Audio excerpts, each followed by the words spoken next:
స్థానిక సంస్థల ఎన్నికల నిర్వహణకు కాంగ్రెస్ ప్రభుత్వం సిద్ధమవుతోంది.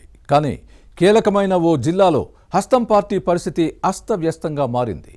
వర్గపోరు, కుమ్ములాటలు పార్టీకి చేడు తెస్తాయేమోనని కేడర్ ఆందోళన వ్యక్తం చేస్తోంది. మంత్రులు, ఎమ్మెల్యేలు ఎవరికి వారే అన్నట్లుగా వ్యవహరిస్తున్నారు. ప్రత్యర్థుల బలహీనతల్ని పసిగట్టి దెబ్బ కొట్టాల్సిన సమయంలో అంటీ మొట్టునట్లుగా వ్యవహరించడం విమర్శలకు తావిస్తోంది. కాంగ్రెస్ శాసనసభ్యులు, ఇన్ఛార్జీల్లో ఉన్న అసంతృప్తితోనే స్థానిక సంస్థల ఎన్నికల్ని వారు తేలిగ్గా తీసుకుంటున్నారా? ఇందుకు కారణమేంటి? నియోజకవర్గాలలో పరిస్థితి కాస్త మెరుగ్గా ఉన్న ఆ జిల్లా కేంద్రంలో కాంగ్రెస్ను నడిపించే నేతలు కరువైపోయారా? స్థానిక సంస్థల ఎన్నికలు సమీపిస్తున్నా తెలంగాణలో కాంగ్రెస్ నేతల తీరు మారటం లేదు. నేతల గ్రూపుల గోల, వర్గ విభేదాలతో క్యాడర్ సతమతమవుతోంది. కయ్యాలు, కవ్వింపులతో కాలు దువ్వుకోవటం కామన్ గా మారింది. ఇవన్నీ ఎన్నికల్లో ప్రభావం చూపుతాయని తెలిసినా నేతలు లైట్ తీసుకుంటున్నారు. ఎవరికి వారే అన్నట్టుగా వ్యవహరిస్తున్నారు. కరీంనగర్ జిల్లాలో ఇలాంటి పరిస్థితి కాస్త ఎక్కువగానే ఉంది. సెప్టెంబర్ చివరి నాటికి స్థానిక సంస్థల ఎన్నికలను పూర్తి చేయాలనే లక్ష్యంతో తెలంగాణ ప్రభుత్వం వడివడిగా అడుగులు వేస్తోంది. రాష్ట్ర ఎన్నికల సంఘం కూడా ఎలక్షన్ కు సిద్ధంగా ఉండాలని జిల్లా కలెక్టర్లను ఆదేశించింది. షెడ్యూల్ వచ్చే అవకాశం ఉందంటూ ఎమ్మెల్యేలు కేడర్ దగ్గర ప్రస్తావిస్తున్నారు. స్థానిక సంస్థల ఎన్నికల్లో మెరుగైన ఫలితాలు సాధించడం అధికార కాంగ్రెస్ కు కీలకంగా మారింది. ఏడాదిన్నర పాలనలో ప్రజలు మార్పును స్వీకరించారా లేదా అన్నది ఎలక్షన్స్ లో తేలనుంది. వాస్తవానికి లోకల్ బాడీ ఎన్నికలు అధికార పార్టీకే అనుకూలంగా ఉంటాయి. కానీ క్షేత్రస్థాయిలో ఏదో లోపం కనిపిస్తోందన్న భయం కాంగ్రెస్ నేతల్లో కనిపిస్తోంది. అందుకే నియోజకవర్గాల్లో తేడా రాకుండా ఎమ్మెల్యేలు, ఇన్ఛార్జీలు జాగ్రత్తలు తీసుకుంటున్నారు. జెడ్పీటీసీలు, ఎంపీటీసీలు, కౌన్సిలర్లను మెజార్టీ స్థానాల్లో గెలిపించకపోతే అధిష్టానం నుంచి ఇబ్బందులు ఎదుర్కోవాల్సి వస్తుంది. దీంతో ఎన్నికలకు క్యాడర్ను సిద్ధం చేస్తున్నారు హస్తం పార్టీ నేతలు. కరీంనగర్ జిల్లాలోని చొప్పదండి నియోజకవర్గ ఎమ్మెల్యే మేడిపల్లి సత్యం ఇప్పటికే తన పరిధిలోని మండలాల నేతలతో వరుసగా భేటీ అవుతున్నారు. 6 జెడ్పీటీసీలు, ఎంపీపీలు గెలవాలని క్యాడర్ కు హితబోధ చేస్తున్నారు. ఇదే సమయంలో కాంగ్రెస్ వీక్ గా ఉన్న గ్రామాలు, మండలాల్లో చేరికలను ప్రోత్సహిస్తున్నారు. అయితే జాయినింగ్స్ తో అసలైన క్యాడర్ కు ఇబ్బందులు రాకుండా జాగ్రత్తలు తీసుకుంటున్నారు. ముందు నుంచి హస్తం పార్టీలో ఉండి ఎన్నికల్లో కష్టపడిన వారికే టికెట్లు ఇస్తామని కార్యకర్తలకు ఎమ్మెల్యే మేడిపల్లి సత్యం మాట ఇచ్చారు. అయితే ప్రభుత్వ పథకాలను ప్రజల్లోకి తీసుకువెళ్లటంలో విఫలం అవుతున్న క్యాడర్ పై అసంతృప్తితో ఉన్నట్లు వినిపిస్తోంది. నిర్లక్ష్యంగా ఉంటే టికెట్లు ఇచ్చేది లేదని కార్యకర్తలకు మొహం మీదే చెప్పేస్తున్నారు.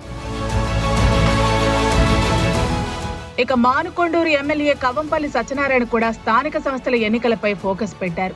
ఎక్కడ ఏ రిజర్వేషన్ వస్తే ఎవరిని బరిలో దింపాలన్న అంశంపై ఇప్పటికే ప్రాథమిక నివేదిక తెప్పించుకున్నారు. అయితే ఇతర నియోజకవర్గాల్లో ఉన్నట్లే ఇక్కడ కూడా పోటీ చేయాలనుకుంటున్న ఆశావహుల సంఖ్య ఎక్కువగా ఉంది. దీంతో ఒకరికి టికెట్ ఇస్తే మరొకరికి అసంతృప్తి వ్యక్తం చేసే అవకాశం లేకపోలేదు. దీంతో వ్యవహారం తలనొప్పిగా మారొచ్చన్న ఆందోళన ఉంది.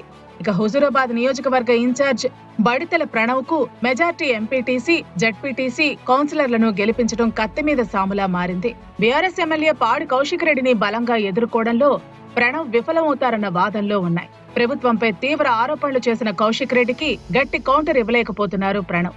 ఇక ఇటీవల బీజేపీలో జరిగిన పరిణామాలతో ఎంపీ ఈటెల రాజేందర్ కూడా హుజూరాబాద్ నియోజకవర్గంలో జెడ్పీటీసీలను, ఎంపీటీసీలను, సర్పంచ్లను గెలిపించుకుంటానని సవాల్ విసిరారు. ఈటెల గతంలో ఇక్కడి నుంచి ప్రాతినిధ్యం వహించారు. బండి సంజయ్ వర్గం కూడా పోరుకు సై అంటోంది.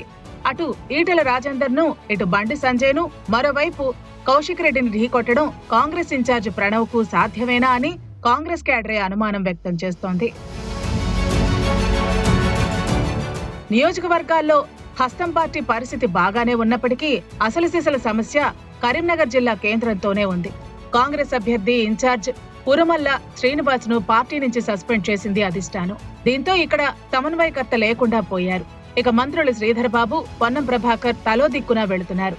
జిల్లా కేంద్రంలో కాంగ్రెస్ ను పట్టించుకునే పెద్ద దిక్కు లేకుండా పోయారు. ఇద్దరు మెరుపు తీగలా అప్పుడప్పుడు వచ్చి వెళ్లిపోతున్నారు. క్యాడర్ కు అందుబాటులో ఉండటం లేదు. పొన్నం అనుచరులు ఒక గ్రూపు, శ్రీధర్ బాబు ఫాలోవర్స్ మరో వర్గంగా విడిపోయింది. శ్రీధర్ బాబు గ్రూప్ లో ఉన్న Satavahana urban development authority, TUDA chairman Komatireddy Narender Reddy city Congress ను నడిపిస్తున్నారు. ఈయన చేసే కార్యక్రమాలకు పొన్నం వర్గం దూరంగా ఉంటోంది. దీంతో కరీంనగర్ లో హస్తం పార్టీ పరిస్థితి అగమ్య గోచరంగా తయారైంది. ఇటీవల కాంగ్రెస్ లో చేరిన మాజీ కార్పొరేటర్లకు కూడా ఏం చెయ్యాలో అర్థం కావటం లేదు.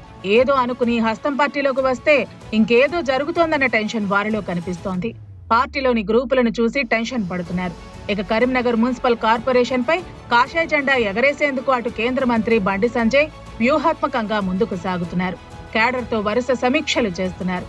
ఇక బీఆర్ఎస్ 2 సార్లు మేయర్ పీఠం దక్కించుకుంది.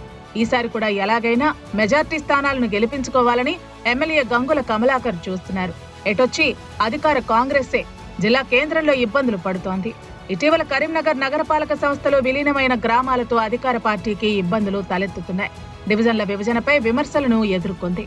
ఎటు చూసినా కరీంనగర్ జిల్లా కేంద్రంలో కాంగ్రెస్ కు సమస్యలు తప్పేలా లేవు. అయితే ఎన్నికల నాటికి అంతా సద్దుమణుగుతుందన్న ధీమాతో పార్టీ ఉంది. మొత్తానికి కరీంనగర్ జిల్లా హస్తం పార్టీ నేతలు ఎన్నికలకు సిద్ధంగా ఉన్నట్లు పైకి మేకపోతు గాంభీర్యం ప్రదర్శిస్తున్నా వారిలో లోలోపల తెలియని భయం కనిపిస్తోంది. మరి ఎన్నికలు వస్తే పరిస్థితి ఎలా ఉంటుంది? ఎమ్మెల్యేలు, ఇన్ఛార్జీలు తమ క్యాడర్ను గెలిపించుకునేందుకు ఎలాంటి వ్యూహం అమలు చేస్తారో చూడాలి.